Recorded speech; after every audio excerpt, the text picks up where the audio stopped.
ആട് തേക്ക് മാഞ്ചിയം ഇതാ ചന്ദനം. ഞാൻ Nasar Nooruddin, real estate developers private limited കമ്പനിയുടെ മാനേജിംഗ് ഡയറക്ടറാണ്. ഞാനിപ്പോൾ ഉള്ളത് പാലക്കാട് ജില്ലയിൽ കമ്പനി നടപ്പാക്കിക്കൊണ്ടിരിക്കുന്ന സാൻഡൽവുഡ് ഗ്രൂപ്പ് ഫാമിംഗ് പ്ലാന്റേഷൻ പ്രൊജക്റ്റിലാണ് ഞാനുള്ളത്. അല്ലേ, ഞാൻ പറഞ്ഞതുപോലെ ഇതാ ആട് തേക്ക് മാഞ്ചിയം സ്കാമിന് ശേഷം ഇതാ ചന്ദനമായിട്ട് വന്നിക്കണ് ഓരോരുത്തർ ആൾക്കാരെ പറ്റിക്കാൻ വേണ്ടിയിരുന്നു. ഞാൻ ചോദിക്കട്ടെ സുഹൃത്തുക്കളെ, എത്ര പേർക്ക് അറിയാം ഏകദേശം 30 വർഷങ്ങൾക്ക് മുമ്പ് നടന്ന ആട് തേക്ക് മാഞ്ചിയം സ്കാം എന്താണെന്ന് കൃത്യമായി അറിയുന്നവർ ജസ്റ്റ് ഒന്ന് കമൻറ്റ് ചെയ്യണേ. എത്ര പേർക്ക് അറിയാം അതെന്തായിരുന്നു യഥാർത്ഥത്തിൽ സ്കാം എന്നുള്ളത്? ശരിക്കും നമുക്കറിയില്ല. ആലങ്കാരികമായി നമ്മളിങ്ങനെ അസോസിയേറ്റ് ചെയ്ത് മറ്റുള്ളവർ പറഞ്ഞു കേട്ടിങ്ങനെ പറയാമെന്നല്ലാതെ എന്താണ് ആ സ്കാം എന്ന് അറിയില്ല. ആ സ്കാമിൻ്റെ ഒറ്റ വാക്കിൽ ഞാൻ 2 കാര്യങ്ങൾ പറഞ്ഞുതരാം. ഒന്ന്, ജനങ്ങളതിനെക്കുറിച്ച് കൃത്യമായി പഠിക്കാൻ തയ്യാറായില്ല. 2, അങ്ങനെ ഒരു പ്രൊജക്റ്റ് നടപ്പാക്കാൻ വേണ്ടി അദ്ദേഹം നിശ്ചയിച്ച ചില സ്ഥലങ്ങളുണ്ട്. ആ സ്ഥലങ്ങളൊന്ന് പോയി നോക്കാൻ പോലും അതിൽ ഇൻവെസ്റ്റ് ചെയ്ത ഭൂരിഭാഗം ആൾക്കാരും തയ്യാറായിരുന്നില്ല എന്നുള്ളതാണ്. ബാക്കിയുള്ള കാര്യങ്ങൾ നിങ്ങൾ പഠിക്കും. മറ്റൊരവസരം വേണമെങ്കിൽ ഞാൻ വേറൊരു വീഡിയോയിൽ അതിനെക്കുറിച്ച് വേണമെങ്കിൽ പറഞ്ഞു തരാം. പക്ഷേ ഇപ്പോൾ ഞാനത് പറയണില്ല. നമ്മുടെ ഈ ചന്ദനത്തെ കൃഷിയെക്കുറിച്ച് നിങ്ങൾ അതേപോലെ ആണ് ചിന്തിക്കുന്നതെങ്കിൽ ഉറപ്പ് ഞാനൊരു കാര്യം പറയുന്നു, നിങ്ങളുടെ മനസ്സാക്ഷിയെ, നിങ്ങളുടെ ബുദ്ധിയെ നിങ്ങൾ മറ്റുള്ളവർക്ക് പണയം കൊടുത്തിരിക്കണം. അതിലപ്പുറം നമുക്ക് പഠിക്കാമല്ലോ. എന്ത് പ്രൊജക്റ്റ് വരുമ്പോഴും എന്ത് ഐഡിയാസ് ഇവിടെ ആൾക്കാരിവിടെ നടപ്പാക്കുമ്പോഴും നമുക്കതിനെക്കുറിച്ച് പഠിക്കാനുള്ള എന്തെല്ലാം ടൂളുകൾ ഇന്ന് നമ്മളെ കയ്യിലുണ്ട്.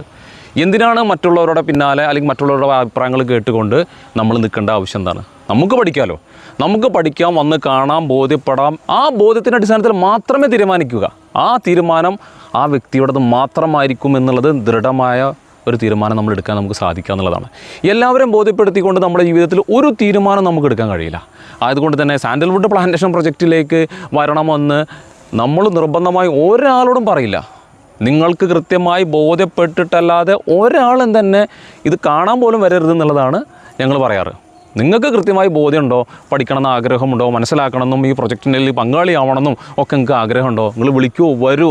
നിങ്ങൾക്ക് ബോധ്യപ്പെട്ട് നിങ്ങൾ ചോദിക്കുന്ന 100 ചോദ്യങ്ങൾക്ക് 110 മറുപടി അതിന് തന്നുകൊണ്ട് ക്ലാരിറ്റി വരുത്തി നിങ്ങളുടെ പേരിൽ ഈ 5 സെൻറ്റ് സ്ഥലമാണ് രജിസ്ട്രേഷൻ ചെയ്ത് ഡോക്യുമെൻറ്റേഷൻ ചെയ്ത് പോക്കുവരടക്കം നടത്തി ടാക്സ് അടക്കം അടച്ച് നിങ്ങൾക്ക് ആ ഡോക്യുമെൻറ്റ് തന്നിട്ടാണ് ഈ പ്രൊജക്റ്റ് നമ്മൾ സ്റ്റാർട്ട് ചെയ്യണത്. അത്രയും ക്ലിയർ കട്ട് ക്ലാരിറ്റിയിലാണ് നമ്മൾ ചെയ്യണത്. ഈ പ്രൊജക്റ്റ് ഒരു സോഷ്യൽ കമ്മിറ്റ്മെൻറ്റിൻ്റെ ഭാഗം കൂടി. ജനങ്ങൾക്ക് ഇതുകൊണ്ടൊരു ഉപകാരം ഉണ്ടാവണം. ജനങ്ങൾ സാമ്പത്തികമായി ഡെവലപ്പ് ആവണം. പണം കായ്ക്കുന്നൊരു മരത്തെ പ്രകൃതി നമുക്ക് കാണിച്ചു തന്നിട്ടുള്ളതാണ്. അത് കേരളത്തിൻ്റെ സാൻഡൽവുഡ് എന്ന് പറഞ്ഞാൽ ലോകോത്തര നിലവാരമുള്ളതാണ്. അങ്ങനത്തെ ഒരു പൊന്മുട്ടയിടുന്ന താറാവെന്നോ അല്ലെങ്കിൽ പണം കായ്ക്കുന്നൊരു മരം എന്നൊക്കെ വിശേഷിപ്പിക്കാവുന്ന ഈ ഒരു സാധനം നമ്മളെ കയ്യിലുണ്ടായിട്ട് നമ്മൾ ഇത്രയും വർഷങ്ങളായിട്ട് അറിയാതെ പോയി. ഇനിയും അതറിയാതെ പോകരുത്. ജനങ്ങൾ ഇതിലേക്ക് വരണമെന്ന് ചിന്തിച്ചുകൊണ്ട് ഒരു സോഷ്യൽ കമ്മിറ്റ്മെൻറ്റിൻ്റെയും കൂടി ഒരു ഉത്തരവാദിത്തം ഏറ്റെടുത്തുകൊണ്ടാണ് ഈ കമ്പനി നടപ്പാക്കണം എന്നുള്ളത് നിങ്ങൾ മനസ്സിലാക്കുക, പഠിക്കുക. താല്പര്യമുള്ളവർ മാത്രം വിളിക്കുക, അന്വേഷിക്കുക, സൈറ്റിലേക്ക് വരിക. Thank you.